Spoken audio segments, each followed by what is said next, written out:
el petróleo, que vuelve a moverse en ese caso con cautela, y esto después de lo que han sido días de volatilidad extrema. Vemos cómo los precios caen ligeramente por reportes de un posible acuerdo ya para poder extender ese cese al fuego entre Estados Unidos e Irán. Sin embargo, el mercado no está celebrando del todo. La frase clave vino del vicepresidente J.D. Vance.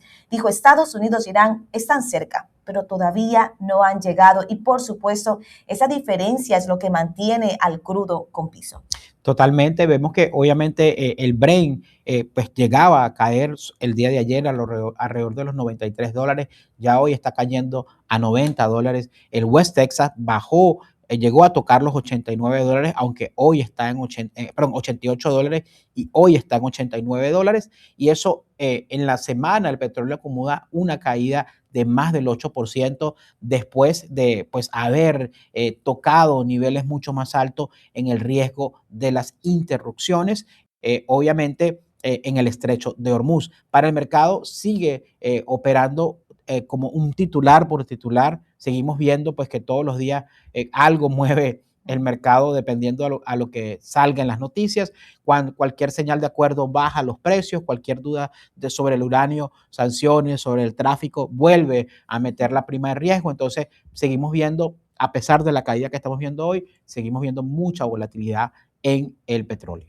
Y Hormuz, por supuesto, sigue siendo ese centro de todo, como tú lo dices, Raúl. Aunque hay conversaciones para levantar restricciones a ese tráfico marítimo, ese tránsito por ese punto todavía está muy por debajo de los niveles previo a lo que ha sido esa guerra actual. Eso, por supuesto, significa que ese alivio para energía, para transporte y para consumidores todavía no es completo. Y lo comentabas hace un momento, Raúl, lo que más va a empezar a pesar, sobre todo en estos últimos 6 meses del año, es el inventario como tal. Exacto, y creo que lo dijimos muchas veces acá en diferentes oportunidades, que ese va a ser el factor disruptivo, porque pues ya lo que no se compró, no se compró. Entonces, bajan los inventarios, hay igualmente alta demanda y la reposición va a llevar más tiempo. De hecho, yo escuché, esto no lo había querido comentar porque no me gusta, nosotros no somos fatalistas, nosotros nos gusta ver solo los números ni amarillistas, pero sí veía un analista de tantos analistas que uno escucha a diario que hablaba de que pues, esto puede ser, que la disrupción puede causar un daño hasta el año 2030. O sea, hasta eso están hablando. A mí me pareció un poquito como exagerada, pero pues él fundamentaba con algunos números de qué tanto pudo haber sido este daño de solamente esos 80 y pico de días. Ahora, cuando vemos los puntos difíciles, obviamente sigue siendo ese Irán enriquecido, que es lo que Estados Unidos quiere y lo que Irán no quiere ceder, y también el tema del enriquecimiento nuclear. De hecho, el vicepresidente J.D. Vance dijo que no se puede garantizar de que se llegue a un acuerdo, aunque se mostró relativamente optimista, y para el mercado eso se traduce en una lectura mixta. Obviamente, menos miedo al peor escenario. O sea, no estamos viendo los bombardeos, no estamos viendo los ataques, aunque en estos días hubo algo, pero fue muy puntual, pero todavía hay demasiada incertidumbre para descontar o para una normalización total.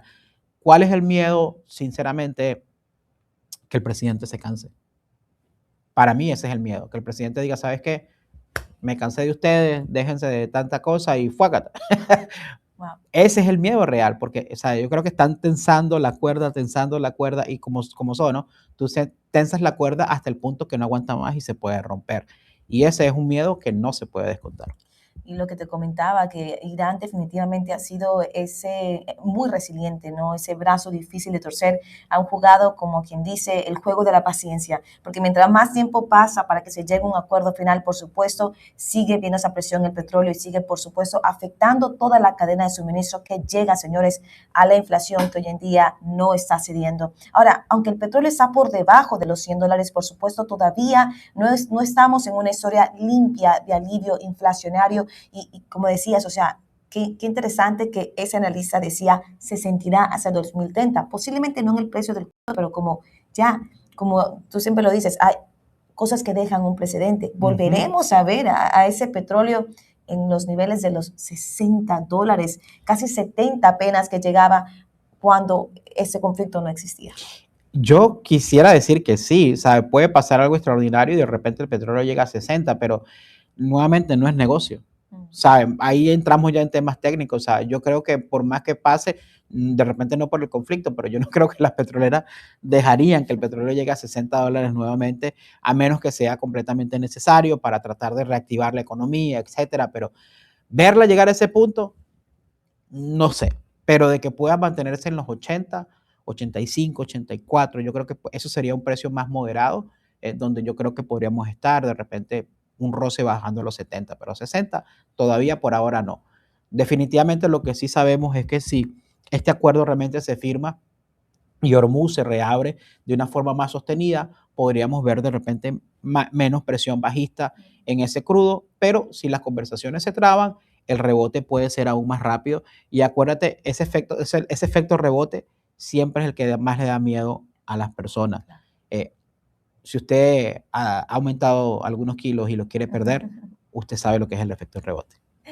Así mismo, Raúl, y con lo que comentabas, definitivamente, también una pregunta, ¿estaba el ciudadano a pie preparado para un nuevo costo del petróleo, para que su nivel cambie ya y marque ya lo que sería ese nivel mínimo en la historia? Y tal vez por ello es que se analiza decía 2030, porque tal vez poco a poco empezaremos a sentir qué significa una vida con un petróleo más elevado como se encuentra casi ahora. Ahora, la lectura final, por supuesto, que nos deja esta noticia que les damos a usted es simple. Wall Street está comprando esa esperanza diplomática, por supuesto, pero vemos cómo el mercado energético todavía está exigiendo pruebas, porque hasta que el estrecho de Hormuz no vuelva realmente a esa normalidad, el petróleo seguirá siendo ese interruptor de inflación global, por supuesto. Totalmente, como te digo, no, usted dirá, pero ¿por qué seguimos hablando del petróleo? No queremos hablar del petróleo, señores.